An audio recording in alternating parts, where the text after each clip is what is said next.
नमस्कार मंडळी, welcome to निराली माय चॅनल. श्रावण महिना आहे आणि आज श्रावणातील रविवार आहे. आदित्य राणूबाईची कहाणी आपल्याला सांगते, नक्की ऐका. आदित्य राणूबाईची कहाणी. आटपाट नगर होतं. त्यात आपला एक ब्राह्मण राहत होता.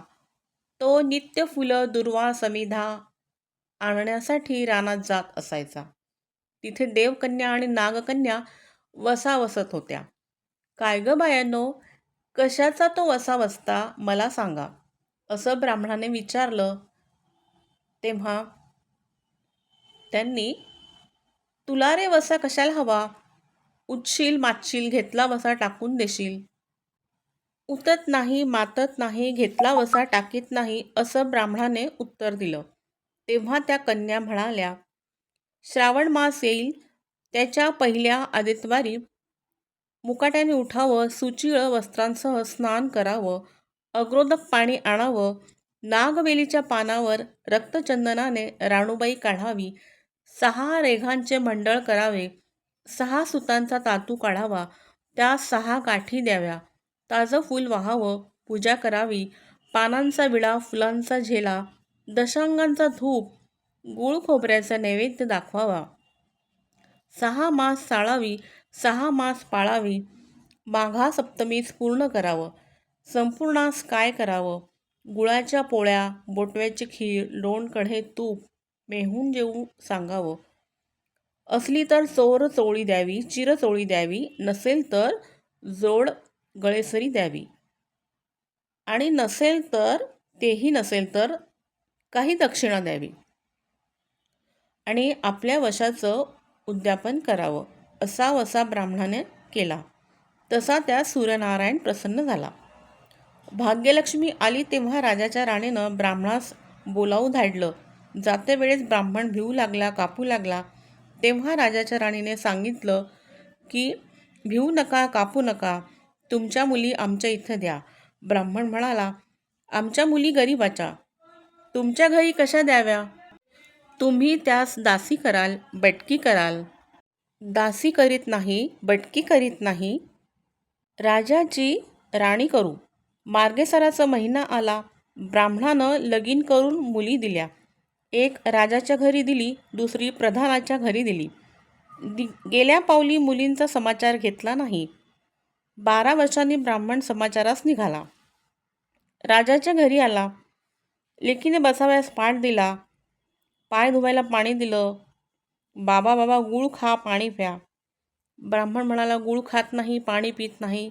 आधी माझी कहाणी करायची आहे, ती तू ऐक. तुमची कहाणी ऐकायला मला वेळ नाही.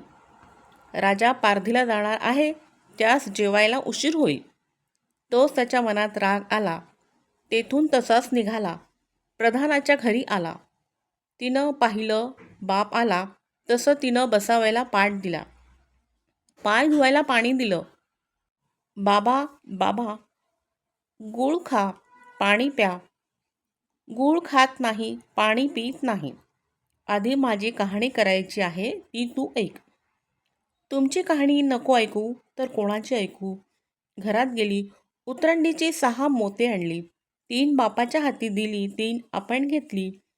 त्याने मनोभावे कहाणी सांगितली. तिने चित्तभावे ती ऐकली. नंतर जेवून खाऊन बाप आपल्या घरी गेला. बायकोनं विचारलं, मुलीचा समाचार कसा काय आहे?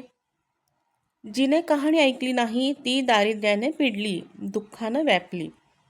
राजा मुलखावर निघून गेला. जिने कहाणी ऐकली ती भाग्याने नांदत आहे.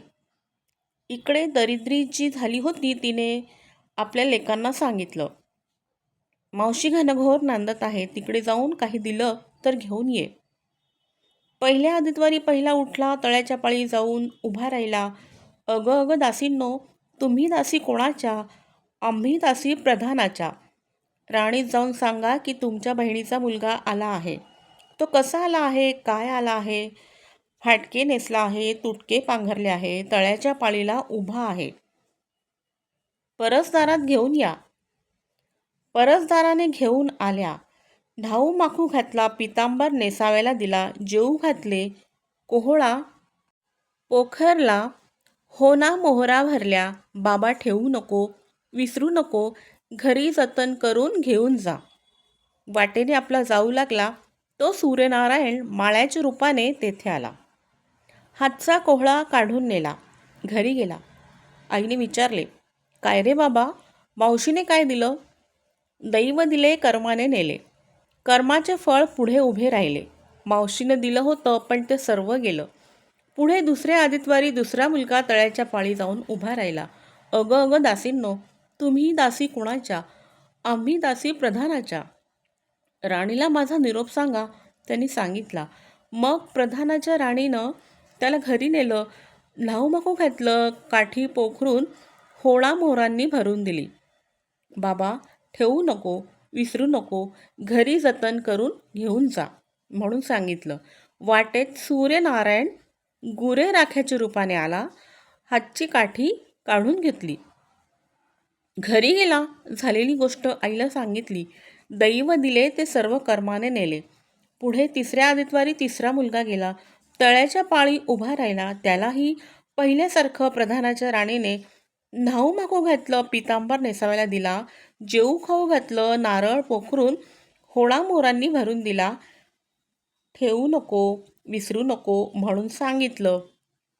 घरी जाताना विहिरीच्या काठी नारळ ठेवून पाणी प्याव्यास विहिरीत उतरला.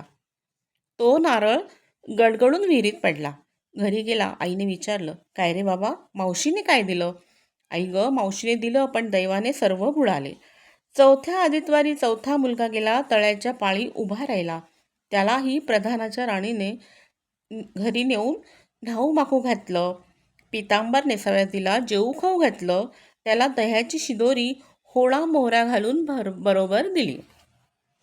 सूर्यनारायण घारीच्या रूपाने आले, हातची शिदोरी घेऊन गेले. घरी गेला. आईने विचारलं, काय रे बाबा, मावशीने काय दिलं? आई ग, मावशीने दिलं पण दैवाने ते सारं नेलं.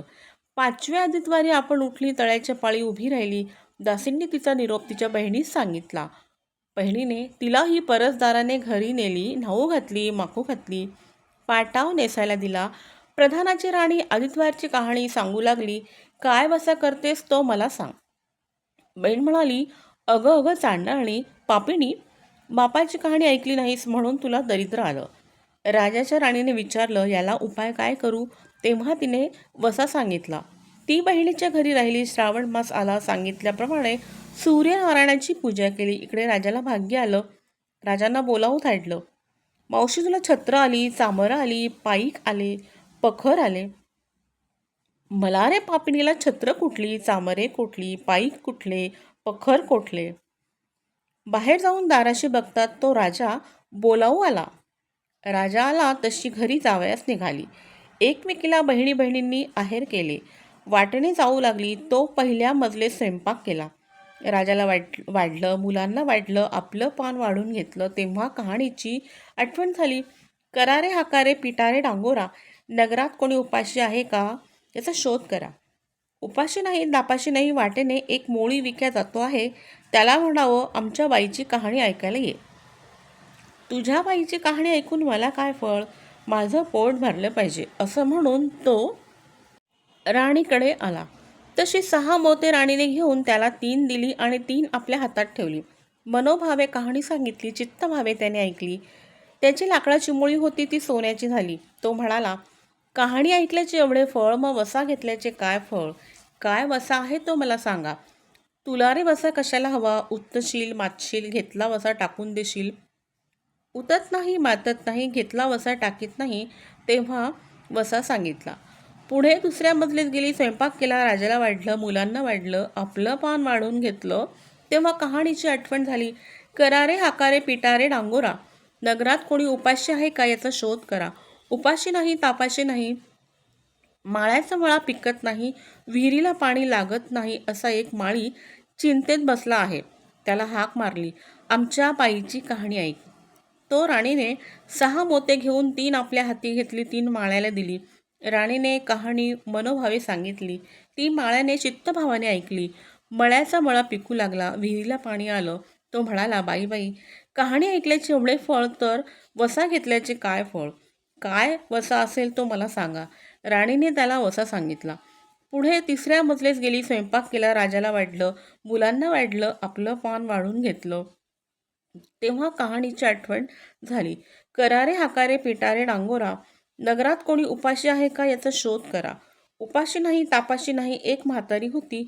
तिचा एक मुलगा वनात गेला होता, एक डोहात बुडाला होता, एक सर्पाने खाल्ला होता. यामुळे ती चिंता करीत बसली होती. तिला म्हणाले, आमच्या बाईची कहाणी ऐक. ती म्हणाली, कहाणी ऐकून मी काय करू? मी मुलासाठी रडते आहे. बरे, येते. मग ती राणीकडे गेली. राणीने पहिल्याप्रमाणे तिला कहाणी सांगितली. तिने ती चित्तभावे ऐकली. तिचा मुलगा वनात गेला होता, तो आला. डोहात बुडाला होता, तो आला. सर्पाने खाल्ला होता, तो जिवंत झाला. ती म्हणाली, बाई बाई, कहाणी ऐकल्याचे एवढे फळ, तर वसा घेतल्याचे काय फळ? काय वसा आहे तो मला सांगा. मग राणीने तिला वसा सांगितला. पुढे चौथे मजलेस गेली, स्वयंपाक केला, राजाला वाढलं, मुलांना वाढलं, आपलं पान वाढून घेतलं. तेव्हा तिला कहाणीची आठवण झाली आणि करारे हाकारे पिटारे डांगोरा, नगरात कोणी उपाशी आहे का याचा शोध करा.